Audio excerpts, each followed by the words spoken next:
আপনারা আওয়ামী লীগকে কোনো রাজনৈতিক কর্মসূচি করার জন্য রাজপথে নামতে দিবেন না, মানি, সমর্থন করি।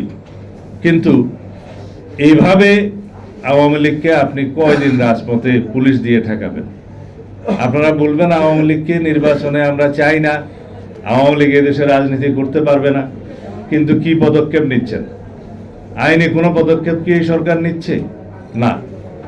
আমরা বলেছিলাম সংবিধানের 47 অনুচ্ছেদ অনুসারে রাজনৈতিক সংগঠন হিসেবে আওয়ামী লীগের বিরুদ্ধে গণহত্যা এবং মানবতা বিরোধী অপরাধের জন্য বিচারের ব্যবস্থা করা হোক এবং সেই নিরিখে সংশ্লিষ্ট আইন, আন্তর্জাতিক অপরাধ আদালতের আইন সংশোধন করার আমরা দাবি জানিয়েছিলাম, এদেশের মানুষ দাবি জানিয়েছিল। এই সরকার অধ্যাদেশ এবং আইন সংশোধনের জন্য পদক্ষেপ নিয়েছিলেন। হঠাৎ করে তারা ক্যাবিনেট মিটিং নিয়ে সিদ্ধান্ত নিলেন এটা করা যাবে না। কেন? আওয়ামী লীগের একদিকে আপনারা চাইবেন রাজনীতিতে নিষিদ্ধ হোক, আবার তাদের বিচার করবেন না, আবার পুলিশ দিয়ে তাদের রাজনৈতিক কর্মসূচি আপনারা বাধা দিবেন।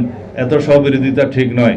আমরা পরিষ্কার করে বলতে চাই, বাংলাদেশের মানুষ গণ অভ্যুত্থানের মধ্য দিয়ে, ছাত্র জনতার বৈপ্লবিক গণ অভ্যুত্থানের মধ্য দিয়ে এদেশের মানুষ আওয়ামী লীগকে প্রত্যাখ্যান করেছে, আওয়ামী ফ্যাসিবাদের রাজনীতিকে প্রত্যাখ্যান করেছে, তাদেরকে বিতাড়ন করেছে।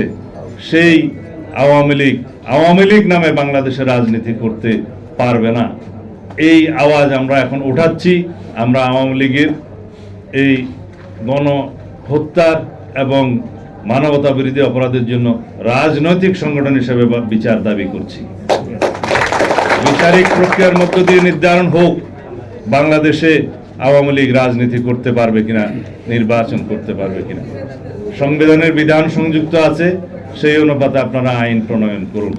কেউ কেউ বলতে শোনা যাচ্ছে মানবতা বিরোধী অপরাধ আদালতে, আন্তর্জাতিক অপরাধ আদালতে যাদের বিচার হচ্ছে, সেই বিচারে হয়তো বা অবজারভেশন আসবে আওয়ামী লীগের রাজনীতি সম্পর্কে, সেটা অত্যন্ত দুর্বল অবজারভেশন হবে। তখনও আপনাদেরকে প্রশাসনিক আদেশ দিতে হবে, তখনও আপনাদেরকে আইন প্রণয়ন করতে হবে সেই অবজারভেশনের নিরিখে। কিন্তু এখন যদি আপনারা সোচ্চার হন বিচারের জন্য, বাংলাদেশের মানুষ চায় বাংলাদেশ থেকে আওয়ামী লীগের ফ্যাসিবাদী রাজনীতির একদম নির্মূল হয়ে যাক, সেই ব্যবস্থা আপনারা নিতে পারেন।